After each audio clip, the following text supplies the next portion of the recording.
الشيطان الرجيم بسم الله الرحمن الرحيم ولولا كلمة سبقت من ربك لكان لزاما وأجل مسمى فاصبر على ما يقولون وسبح بحمد ربك قبل طلوع الشمس وقبل غروبها ومن آناء الليل فسبح وأطراف النهار لعلك ترضى ولا تمدن عينيك إلى ما متعنا به أزواجا منهم زهرة الحياة الدنيا لنفتنهم فيه ورزق ربك خير وأبقى وأمر أهلك بالصلاة واصطبر عليها لا نسألك رزقا نحن نرزقك والعاقبة للتقوى وقالوا لولا يأتينا بآية من ربه أولم تأتهم بينة ما في الصحف الأولى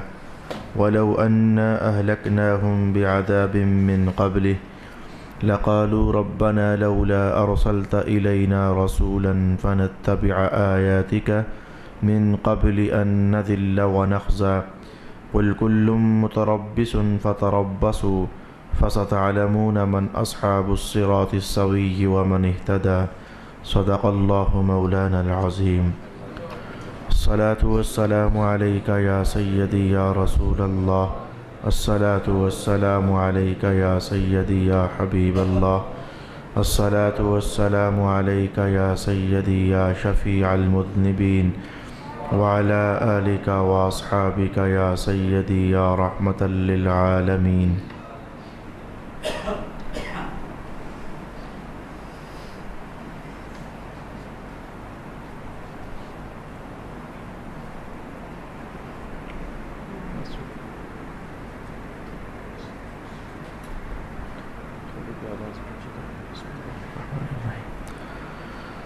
اور اگر آپ کے رب کی طرف سے ایک بات پہلے ہی مقدر نہ ہو چکی ہوتی اور ایک میعاد مقرر نہ ہو چکی ہوتی تو ان کو اسی وقت عذاب آ چمٹتا۔ سو آپ ان کی باتوں پر صبر کیجیے اور اپنے رب کی حمد کے ساتھ اس کی تسبیح پڑھتے رہیے، طلوع آفتاب سے پہلے اور غروب آفتاب سے پہلے، اور رات کے بعض اوقات میں اور دن کے حصوں میں بھی تسبیح پڑھیے تاکہ آپ راضی ہو جائیں۔ اور ہم نے ان میں سے مختلف لوگوں کو آزمانے کے لیے دنیا کی آرائش اور زیبائش کی جو چیزیں دے رکھی ہیں، آپ ان کی طرف ہرگز آنکھیں نہ پھیلائیں۔ آپ کے رب کا دیا ہوا ہی بہت بہتر اور بہت باقی رہنے والا ہے۔ اور آپ اپنے اہل خانہ کو نماز کا حکم دیں اور خود بھی نماز پر جمے رہیں۔ ہم آپ سے آپ کے رزق کا سوال نہیں کرتے، ہم خود آپ کو رزق دیتے ہیں اور نیک انجام صرف تقویٰ کا ہے۔ اور انہوں نے کہا یہ اپنے رب کی طرف سے ہمارے پاس کوئی نشانی کیوں نہیں لاتے؟ کیا ان کے پاس وہ واضح دلیل نہیں آ چکی جو پہلی کتابوں میں ہے؟ اور اگر ہم رسول کو بھیجنے سے پہلے انہیں عذاب سے ہلاک کر دیتے تو یہ ضرور کہتے کہ اے ہمارے رب، تو نے ہماری طرف کوئی رسول کیوں نہیں بھیجا تاکہ ہم عذاب میں ذلیل اور رسوا ہونے سے پہلے تیری آیتوں کی اتباع کر لیتے۔ آپ کہیے سب انتظار کر رہے ہیں، سو تم بھی انتظار کرو، ان قریب تم جان لوگے کہ سیدھے راستے والے اور ہدایت یافتہ کون لوگ ہیں۔ صدق اللہ مولانا العظیم۔ تلاوت کردہ آیات بینات میں سے پہلی آیت میں کافروں کے حوالے سے رب کائنات نے یہ بات ارشاد فرمائی کہ ان کا کفر اس حد تک جا پہنچا ہوا ہے اور مسلسل ان کو مہلت دینے کے بعد ایک زمانہ گزر چکا ہے۔ نبیوں کی تکذیب کرتے کرتے اور رسولوں کی تکذیب کرتے کرتے آج کا دن آ پہنچا ہوا ہے۔ کسی ایک نبی کی تکذیب کر دینا بھی باعث ہلاکت ہوتا ہے اور باعث عذاب ہوتا ہے۔ ان پر عذاب آ جانا چاہیے تھا، انہیں ہلاک ہو جانا چاہیے تھا اور انہیں برباد ہو جانا چاہیے تھا، لیکن دو باتیں تھیں جن کی وجہ سے یہ ابھی تک بچے ہوئے ہیں اور ان پر عذاب نہیں آیا اور ان پر ہلاکت اور بربادی نہیں مچی۔ دو باتیں ہیں۔ ایک بات تو رب کائنات نے فرمائی کہ ہم نے یہ کہا ہوا ہے کہ الی اجل مسمی، موت کا ایک وقت مقرر ہے تو اس سے پہلے ہم کسی کو موت دینے والے نہیں ہیں۔ تو موت کا وقت جب آ جائے گا تو اس وقت ہر انسان کو اپنی اللہ کے حضور پہنچنے کے لیے اپنی روح کو فرشتوں کے حوالے پھر کر ہی دینا ہے۔ تو ایک تو یہ بات تھی کہ اجل مسمى، ایک موت کا وقت مقرر تھا۔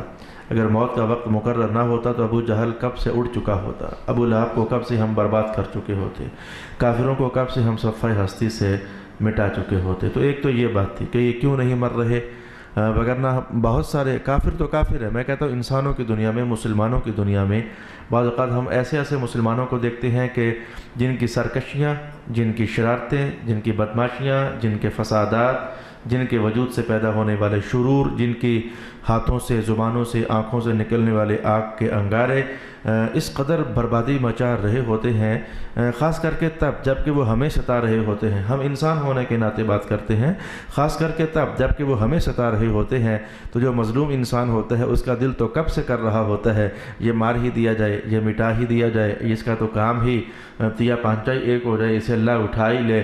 تو ہم لوگ تو کب سے یہ چاہ رہے ہوتے ہیں، لیکن مولا کائنات نے کہا بات یہ ہے کہ ہم مار تو دیں، اڑا تو دیں، لیکن بات یہ ہے کہ اب ہم کہہ چکے ہیں کہ اس کی عمر کی انتہا کا وقت وہ ہے، اس کا ایک وقت مقرر ہے، اس لیے ہم مارتے نہیں ہیں، اڑاتے نہیں ہیں، برباد نہیں کرتے ہیں۔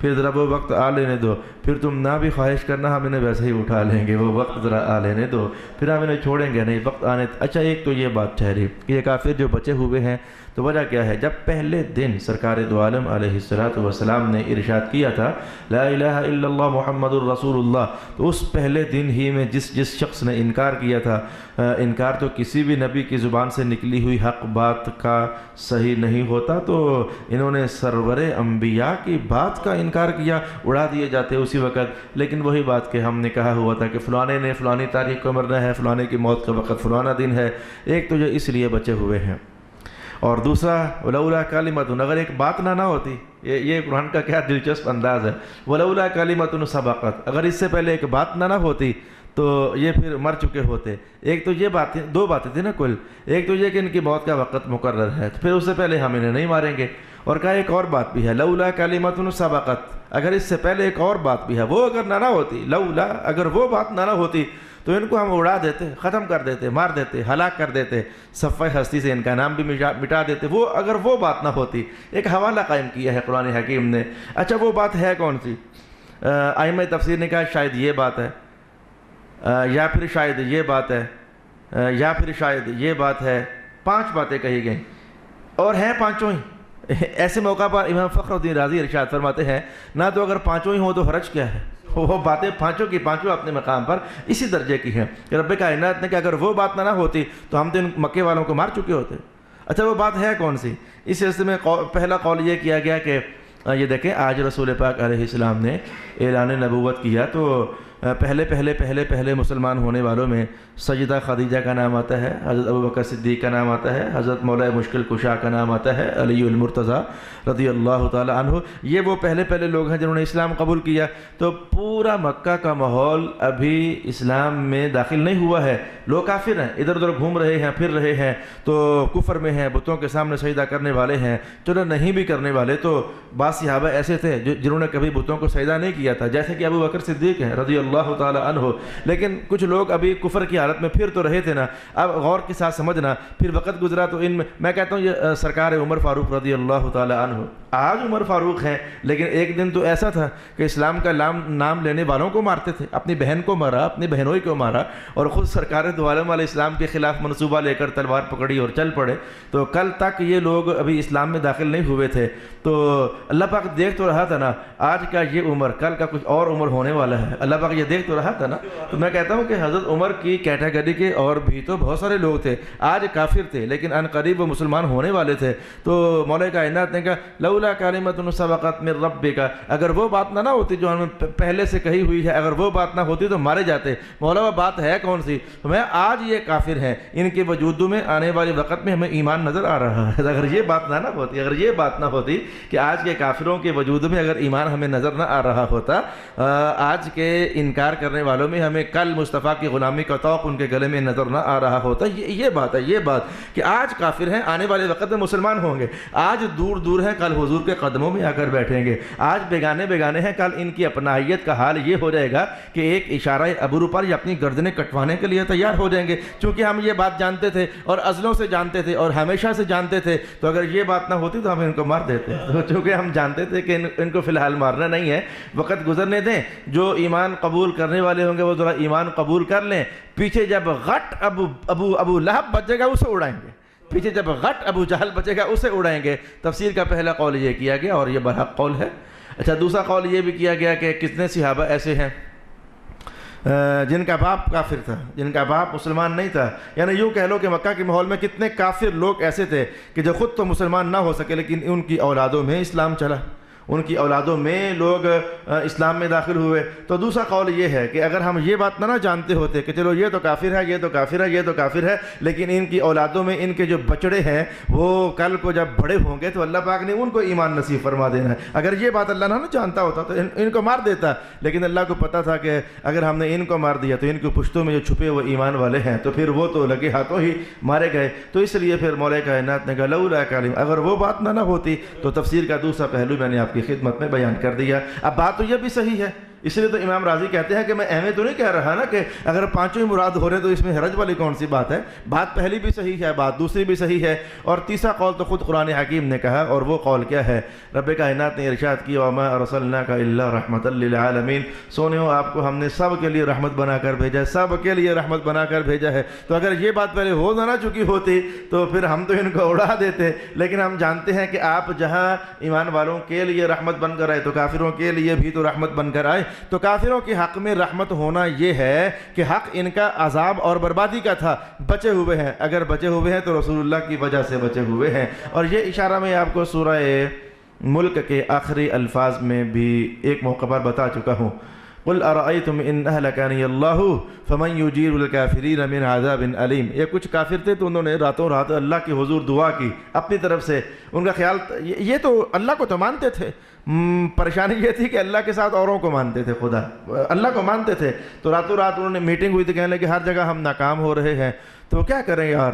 فیصلہ ہوا کہ ایسا کرتے ہیں کہ آسمان والے سے کہتے ہیں کہ تو ہی محمد کو ختم کر دے، آسمان والے سے کہتے ہیں تو محمد کو ختم کر دے، اور رات کو پھر آ کے حرم کعبہ میں اور آ کر کہا کہ تو ہی میری مدد کر، محمد ہمارے قابو آنے والا نہیں ہے۔ یہ کافروں کی زبان بول رہا ہوں، محمد ہمارے قابو نہیں آتا، ہم جو اسکیم کرتے ہیں، جو منصوبہ، جو پلان تیار کرتے ہیں، ناکام ہو جاتے ہیں، محمد جیت جاتا ہے، تو ہی کوئی ہماری مدد کر آسمان والے، تو محمد کو تو ختم ہی کر دے، قصہ ہستی مٹ جائے۔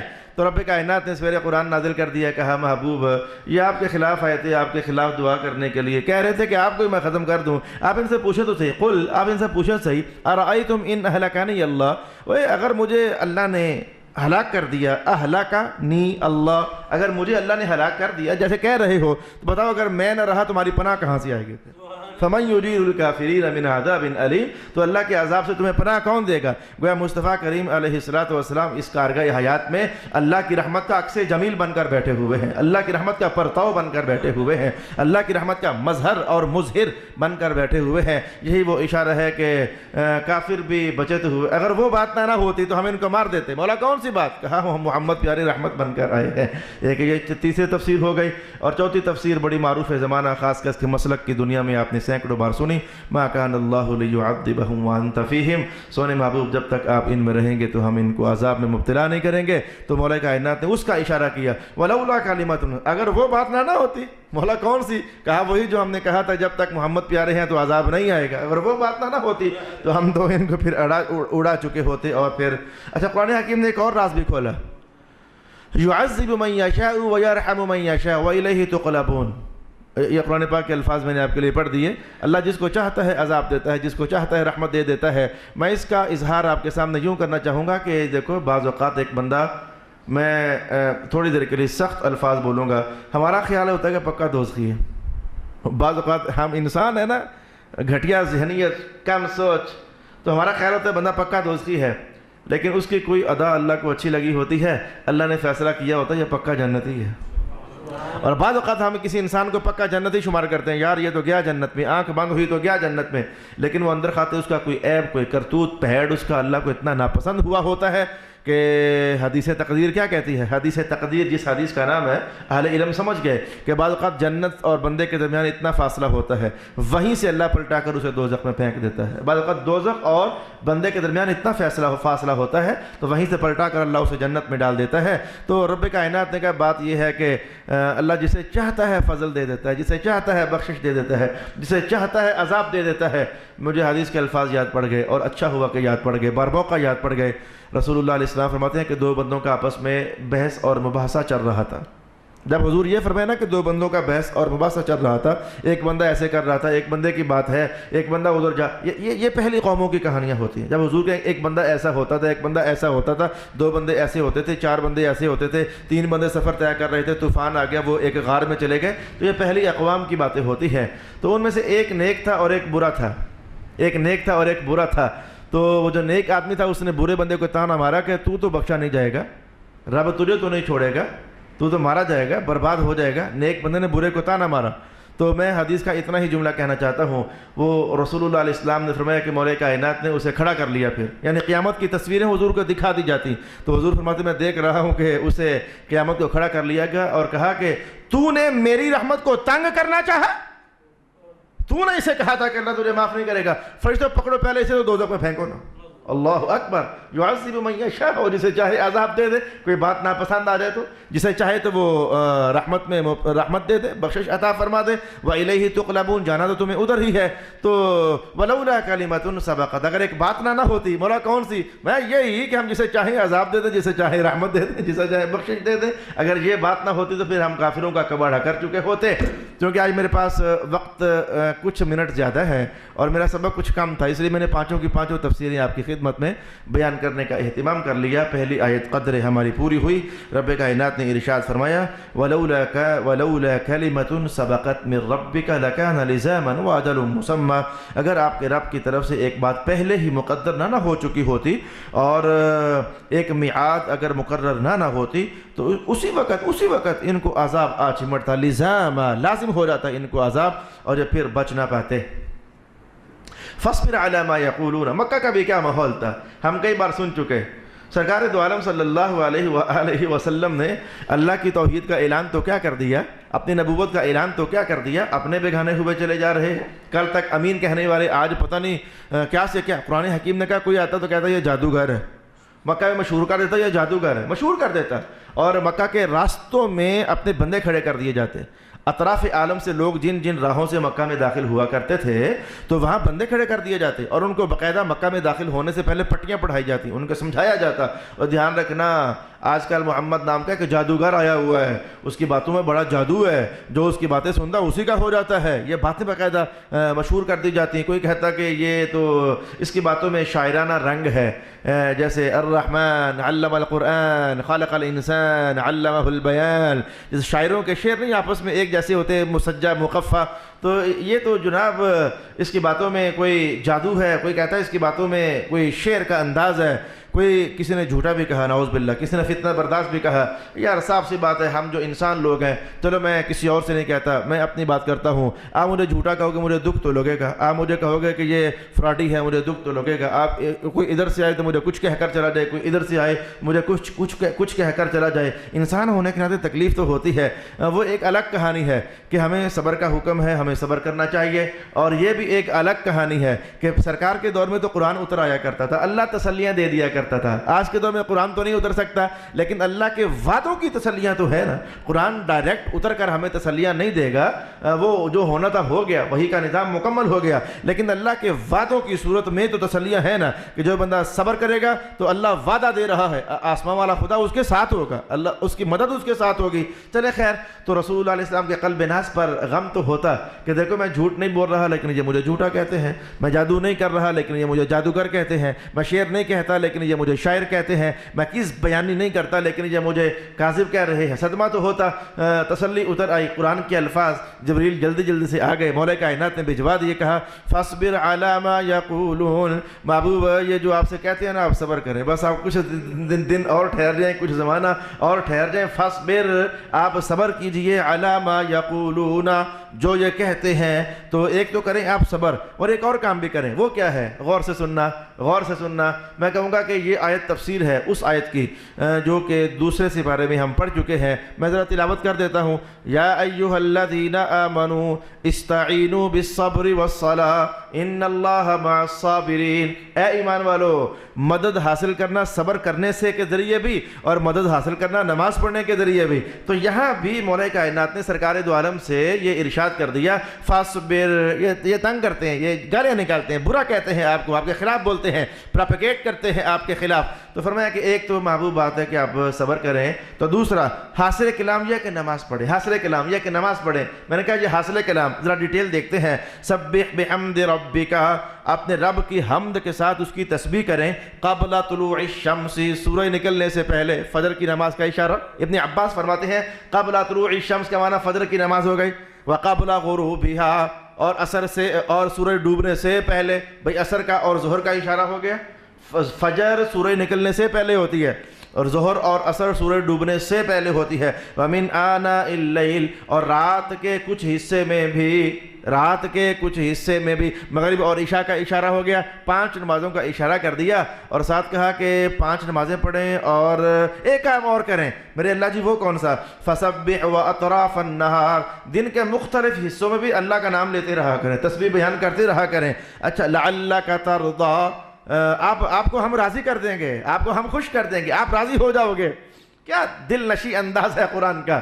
ائمہ تفسیر میں سے کوئی بھی بچ نہیں سکا, یہ جملہ بولے بغیر کوئی بچ نہیں سکا. کسی نہ کسی انداز میں سب نے اشارہ کر دیا. کہا حد ہو گئی ہے بھائی, ہم نمازیں پڑھیں اس لیے تاکہ اللہ راضی ہو جائے, ہم سجدے کریں اس لیے تاکہ اے اللہ تو راضی ہو جائے, ہم بندگی کریں اس لیے تاکہ اے اللہ تو راضی ہو جائے. اور اللہ کی شان دیکھو, اپنے محبوب کے حق میں کہہ رہا ہے محبوب نماز پڑھو. حق تو یہ بنتا تھا کہ جملہ یہ بولا جائے محبوب نماز پڑھو تاکہ ہم راضی ہو جائے. کہا نہیں, محبوب نماز پڑھو تاکہ راضی بھی آپ ہی ہو جائے. لعلک ترضی, لعلک ترضی. حد تو ہوئی پڑی ہے نا جی, اللہ کی عطاؤں کی نوازشات کی. یہ جو میں نے کہا حد ہوئی پڑی ہے یہ محاورہ ہے, ورنہ اللہ کی کوئی شان حد میں داخل ہوتی نہیں ہے. لا محدود ہے اللہ کی ہر وصف, لا محدود ہے. لیکن آپ کے ذہن میں میرا خیال ہے کہ 16واں سپارہ آج ختم ہو رہا ہے.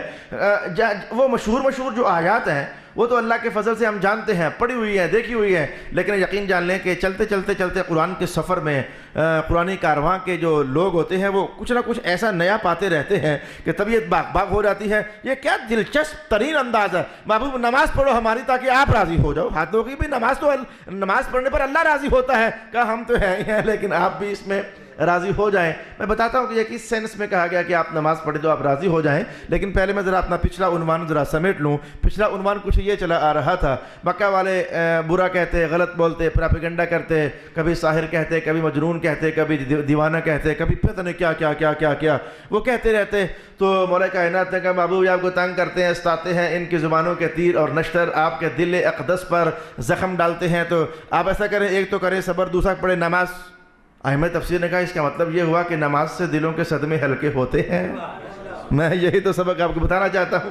نماز سے دلوں کے صدمے ہلکے ہوتے ہیں, نماز سے ذہن کے بوجھ ہٹتے ہیں, نماز سے پریشانیاں کم ہوتی ہیں, نماز سے غموں کے بادل چھٹ جاتے ہیں, نماز سے روح کو تسکین ہوتی ہے. تبھی تو رب کائنات نے کہا یہ جو آپ کی طبیعت میں بوجھ آ جاتا ہے, کبھی غم آ جاتا ہے, کبھی ان کے ستانے پر آپ کا دل بھر جاتا ہے, کبھی آپ کے قلب ناز پر ان کی تکلیف دہ باتوں کا حزن غم بن کر کے تو طاری ہو جاتا ہے. اب ایسا کریں کہ صبر بھی کریں اور نماز بھی پڑھیں. صبر اور نماز یہ دونوں مل جائیں, یہ ایک ایسا مرکب ہے, یہ ایک ایسا نسخہ ہے کہ مولا کائنات نے کہا کہ سرکار دو عالم کے وہ بڑے غم بھی جو تھے نماز پڑھنے سے اور صبر کرنے سے اللہ وہ بھی ہلکے فرما دیا کرتا تھا. تو نماز کی تلقین پر یہ ایک قرآن حکیم کا نیا انداز ہے. میں نے پہلے بھی کئی بار کہا قرآن نے ہمیشہ یہ نہیں کہا کہ نماز پڑھو, بات ایک ہے کہ نماز پڑھو, لیکن ہر بار انداز بدلا ہوتا ہے, ہر بار رنگ جدا ہوتا ہے, ہر بار فکروں کی چستگی اپنی ہوتی ہے, ہر بار ترکیبوں کا بانک پن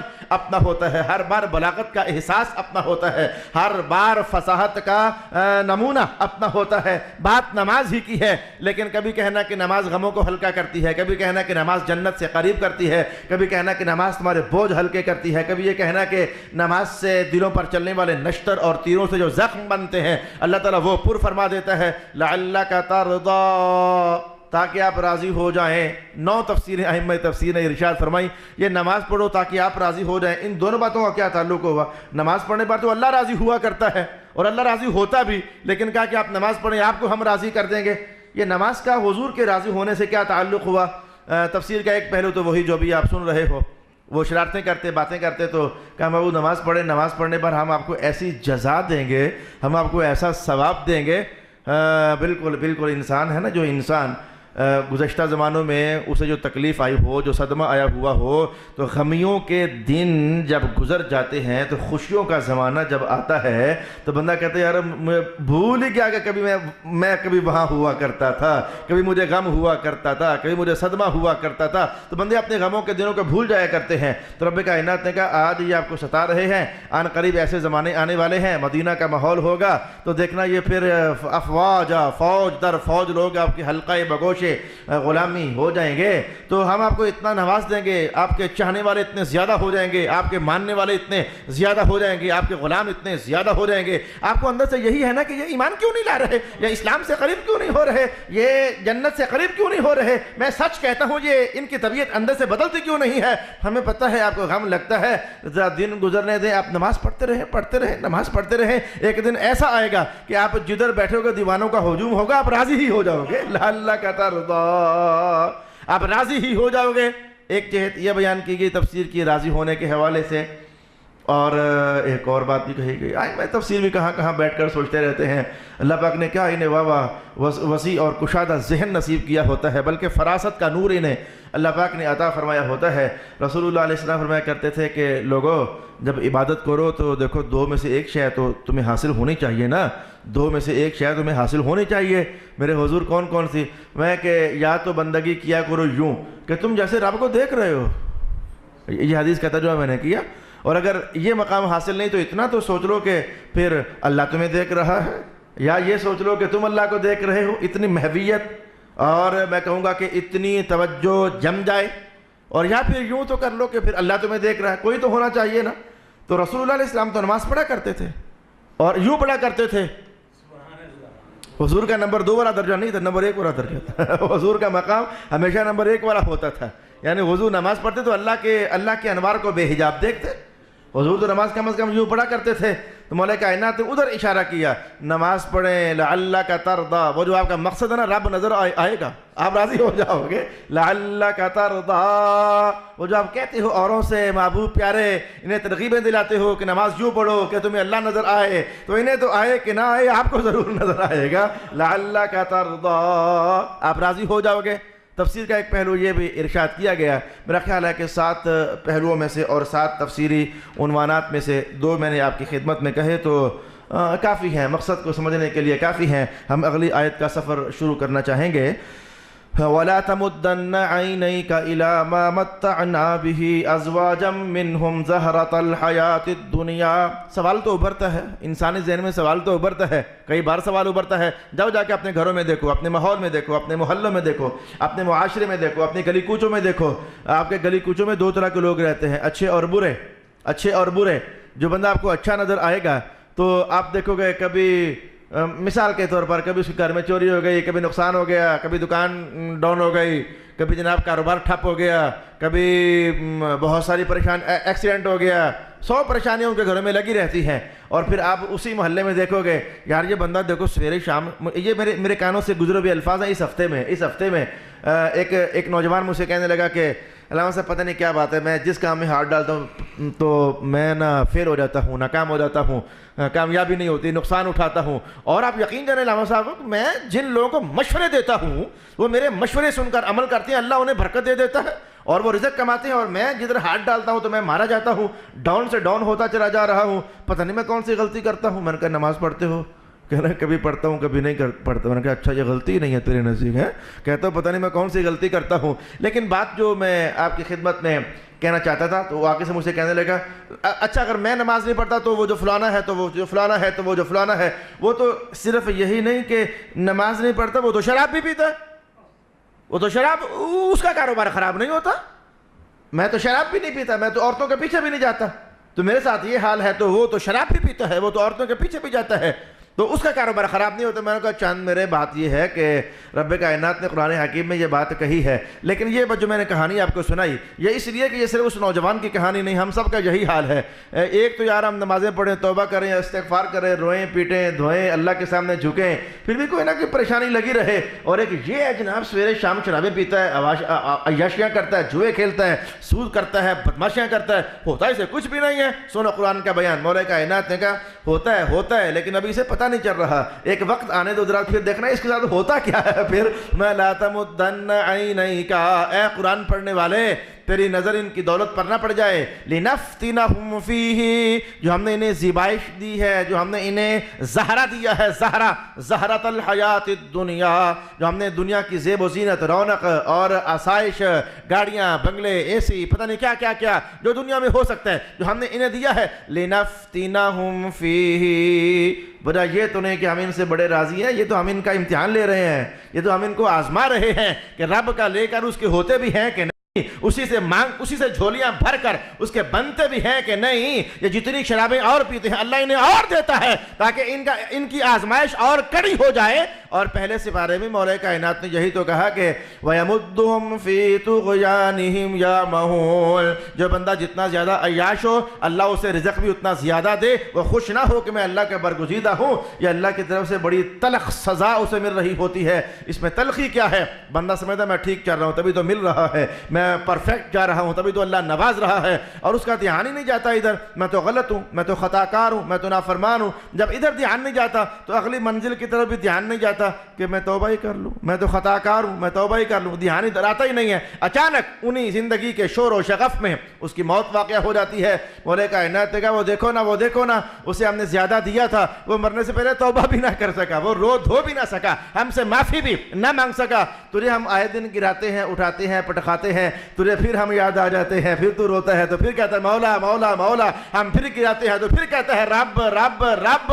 تو ان قریب پھر ایسا ہونے والا ہے جو رب رب کرنے والا ہے، جو اللہ اسے دے گا وہ کبھی فنا نہیں ہوگا، اور جو آج اللہ سے بیگانہ پھرتا ہے اور اللہ اسے دیتا چلا جا رہا ہے ان قریب وہ تو فنا ہو جانے والا ہے۔ قرآن کے الفاظ کیا ہے؟ وَرِزْقُ رَبِّكَ خَيْرٌ وَأَبْقَىٰ، اور جھکنے والو اللہ جو تمہیں دے گا وہ خیر سے بھرا ہوگا اور ہمیشہ باقی رہنے والا ہوگا، اور جو اللہ نے انہیں دیا ہے، میں کہوں گا تمہاری گاڑیوں کے ایکسیڈنٹ بھی ہو جاتے ہیں، تمہارے مکان گر بھی جاتے ہیں، تمہارے پیسے چوری بھی ہو جاتے ہیں، جو دنیا کی ہیوی سے ہیوی، اچھی سے اچھی، قیمتی سے قیمتی نعمت کا حوالہ تم قائم کر لو، میں کہوں گا وہ فنا ہو جاتی ہے۔ اور جو اللہ والا ہوتا ہے، جو اللہ کے سامنے جھکنے والا ہوتا ہے، جو بندگی کرنے والا ہوتا ہے، اطاعت رسول کا پیکر ہوتا ہے، مصطفیٰ کے اشاروں پر اپنی زندگی کو جیسے نچا دینے والا ہوتا ہے، اس کے حق میں قرآن نے کہا جو ہم نے اسے جنت دینی ہے کبھی وہ بھی فنا نہیں ہوگی۔ جنت میں اس بار اس ہفتے کے بابا جی سے ملاقات ہوئی میری، میں کہیں گیا تو وہ مل گئے، السلام علیکم۔ ویسے ہے اس بابا جی کا بڑا ذوق، قرآن کے ترجمے کا ٹھڑک ہے، انہیں عشق ہے، اور میں جب بھی ملاقات ہو مجھے قرآن کی کسی آیت کا ترجمہ پوچھتے ہیں۔ اللہ پاک ان کی اس بڑھاپے کے اندر مزید برکت پیدا فرماتے۔ جب بھی تقریباً ملاقات ہوئی مجھے کہنے لگے کہ علامہ صاحب ایک بات تو بتاؤ۔ میں نے کہا جی یہ جو حافظ صاحب کے ابا جی کو اللہ تعالیٰ سونے کا تاج پہنائے گا تو اللہ کی نظر میں سونے کی بڑی ویلیو ہے، تبھی یہ سب سے اچھی چیز اللہ نے دی۔ میں نے کہا نہیں اللہ کے نزدیک سونے کی ویلیو نہیں ہے۔ تو کہا پھر اللہ نے کہا کیوں کہ ہم حافظ کے ابا جی کو سونے کا تاج پہنائیں گے تو اللہ کی نظر میں سونا ہی سب سے اچھا تھا، تبھی تو سونے کا تاج پہنایا نا، اگر کوئی اور شے اچھی ہوتی تو اللہ وہ۔ میں نے کہا نہیں، اللہ کی نظر میں مٹی اور سونا برابر ہے، اللہ سونے کا بھی خالق ہے، اللہ مٹی کا بھی خالق ہے۔ اس نے کن کہنا ہے تو مٹی کے پہاڑ بن جانے ہیں، کن کہنا ہے تو سونے کے پہاڑ بن جانے ہیں، ادھر قیمت نہیں ہے۔ تو کہنے لگا پھر یہ حافظ جی کے ابا جی کو پھر سونے کا تاج ہی کیوں؟ میں نے کہا بات یہ ہے کہ اصل میں انسان سمجھتا ہے کہ سونا سب سے اچھا ہے، رب کائنات کا جسے تم سب سے اچھا سمجھتے ہو قیامت کو ہم تمہیں وہی عطا فرما دیں گے، یعنی تمہاری نظر میں جس کی قیمت ہے، تمہاری نظر میں جس کی ویلیو ہے تو ہم تمہیں وہی عطا فرما دیں گے۔ یہ اللہ کی چاہت پر نہیں، یہ انسان کی چاہت کا احترام کیا گیا۔ مولا کائنات نے کہا تمہارے سونے چوری ہو جاتے ہیں لیکن اللہ جو ادھر سونے کے کنگن پہنائے گا وہ کبھی چوری بھی ہونے والے نہیں ہیں، اس میں خیر بھی ہے۔ اس میں اب بندہ شراب کو پسند کرتا ہے، عورتوں کو پسند کرتا ہے، پھل کو پسند کرتا ہے، گوشت کو پسند کرتا ہے، یہ جنت ساری انسانی خواہش کے مطابق ہی تو رب کائنات نے بنائی ہے۔ کہ عورت ایک نہیں سینکڑوں دے دیں گے جنت میں، شراب ایک نہیں شراب طہورا دے دیں گے، نہر جاری کر دیں گے، دودھ پینا چاہتے ہو دودھ کی نہر دے دیں گے، شہد پینا چاہتے ہو شہد دے دیں گے، بھنے بھنے ہوئے تتر بٹیر دے دیں گے اور بہت کچھ دے دیں گے، جو تم چاہو گے وہ تمہیں ہم عطا فرما دیں گے۔ ارشاد گرامی ہوا وَلَا تَمُدَّنَّ عَيْنَيْكَ، اور تقوی داروں بس نظر اپنی اللہ ہی پر رکھو، نظر اپنی اللہ ہی پر رکھو، ادھر ادھر نہ دیکھو۔ دفع کرو ان دنیا داروں کو، دفع کرو ان کی دولتوں کو، دفع کرو ان کی مکاریوں کو، ان کی عیاریوں کو، ان کے شراب خانوں کو اور ان کے عورت خانوں کو اور ان کے زنا خانوں کو دفع کرو، ادھر نظر گھما کر نہ دیکھنا، یہ سب کچھ فنا ہو جانے والا ہے، اور جو اللہ تمہیں عطا فرمائے گا وہ ہمیشہ باقی رہنے والا ہے۔ وَرِزْقُ رَبِّكَ خَيْرٌ وَأَبْقَى، وَرِزْقُ رَبِّكَ خَيْرٌ وَأَبْقَى وَأَمُرْ أَهْلَكَ بِالصَّلَاةِ، پہلے کہا محبوب نماز پڑھیں، پھر کہا کہ اچھا گھر والوں سے بھی کہیں وَأَمُرْ أَهْلَكَ بِالصَّلَاةِ۔ کیا بات ہے، کیا بات ہے، سرکار دو عالم علیہ السلام کی اداؤں کی کیا بات ہے۔ مصطفیٰ جان رحمت پہ لاکھوں سلام۔ میں کہوں گا خاتون جنت پکی نمازی تھیں، کوئی شک ہی نہیں ہے، مولا علی مشکل کشا پکے نمازی تھے، کوئی شک ہی نہیں ہے۔ یہ آیت نازل ہوئی نا وَأَمُرْ أَهْلَكَ بِالصَّلَاةِ، گھر والوں سے کہیں نا نماز پڑھیں۔ حضور سویر ہوتی نا تو حضرت علی کے گھر چلے جاتے، کہتے علی اٹھ نماز پڑھنا، اللہ اکبر، میری بیٹی فاطمہ اٹھ نماز پڑھنا۔ حالانکہ وہ نمازی تھے، پکے نمازی تھے، لیکن اللہ کا حکم آ گیا۔ میں نے روح البیان کے الفاظ یہاں تک پڑھے کہ یہ کئی مہینوں تک سلسلہ جاری رہا۔ سویر ہوتی تو حضور روزانہ آ جاتے، چل علی اٹھ، شاباش شاباش، فٹافٹ نماز پڑھ بھی، چل بیٹی میری بیٹی جنت کی صدار، اٹھنا چل نماز پڑھ۔ تو حضور پھر گھر والوں کو حکم جاری کیا کرتے تھے۔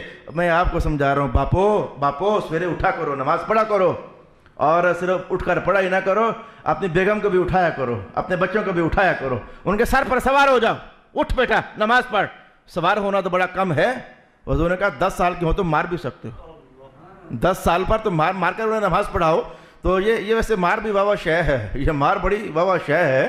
یہ بندہ فطری طور پر مار کھانے سے ڈرتا ہے، بندہ فطری طور پر مار کھانے سے ڈرتا ہے، تبھی تو مولا کائنات کا دوزخ میں ماریں گے ہم تمہیں، اس نے زنا کیا مارو اسے، تبھی تو آئندہ بچے گا، اس نے شراب پیا مارو اسے۔ تو یہ جو مار ہے یہ بڑا آسمانی نظام ہے۔ یہ میں اس لیے کہہ رہا کہ انگلینڈ سے فون آیا تو کہنے لگے علامہ صاحب ہمارے جو فلانے مولوی صاحب ہیں وہ آج کل بڑی ان پر پریشانی آئی ہوئی ہے۔ کیا ہوا؟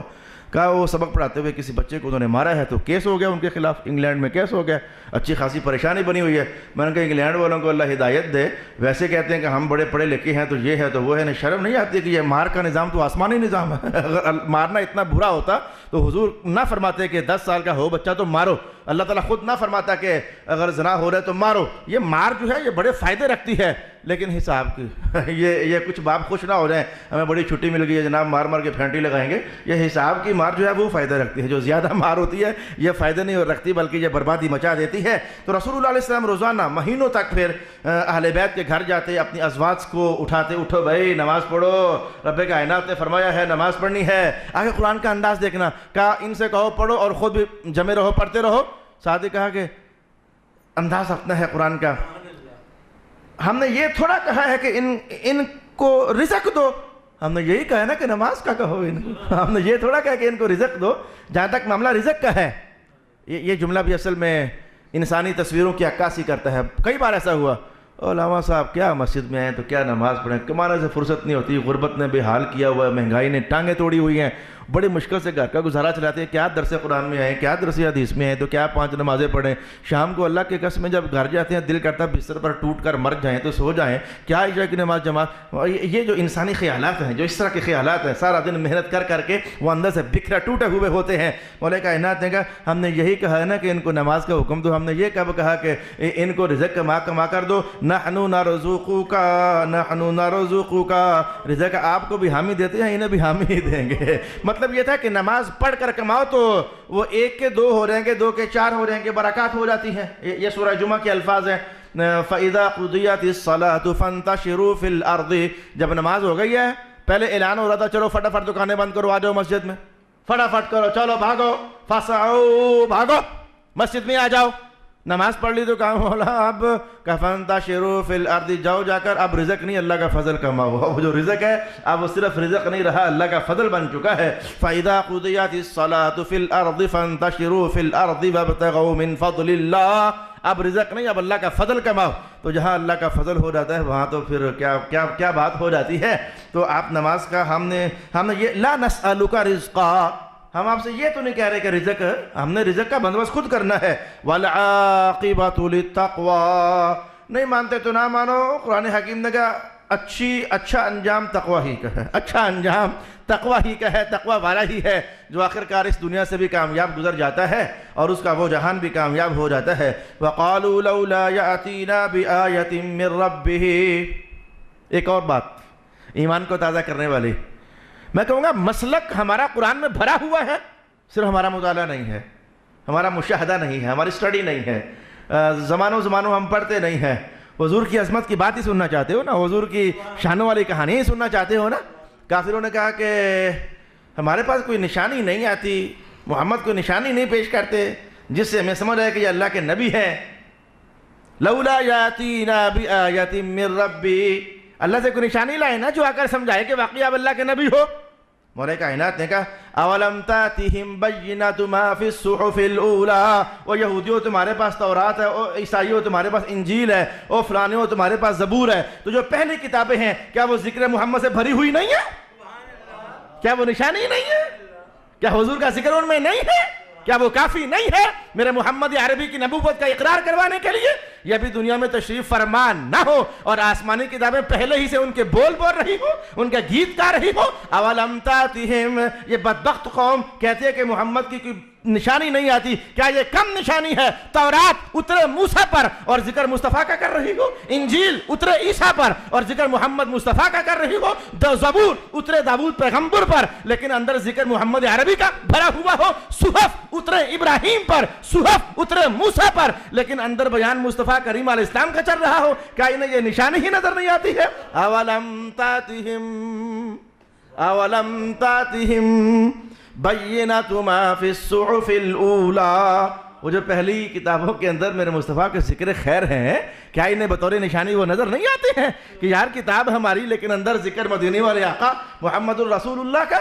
وَلَوْ أَنَّا أَهْلَكْنَاهُمْ بِعَذَابٍ مِّن قَبْلِهِ، ہم اگر انہیں پہلے ہی عذاب میں مبتلا کر دیتے رسول اللہ کے آنے سے پہلے ہی، تو پھر انہوں نے پٹکار ڈالنی تھی، شور ڈالنا تھا، رسول بھیجے نہیں، اچھا برا ہمیں بتایا نہیں، تو پہلے ہی عذاب میں مبتلا کر دیا۔ ہم نے اس لیے رسول پہلے ان میں بٹھایا ہے، پہلے رسول نے سمجھایا ہے، پہلے رسول نے خیر اور شر بتایا ہے، پھر اس کے بعد جو نہیں مانے تو پھر ہم نے انہیں ذلیل اور رسوا کر دیا ہے۔ قل، محبوب بات سمیٹو، بہت ہو گیا، بات سمیٹو۔ مولا کیا کہوں؟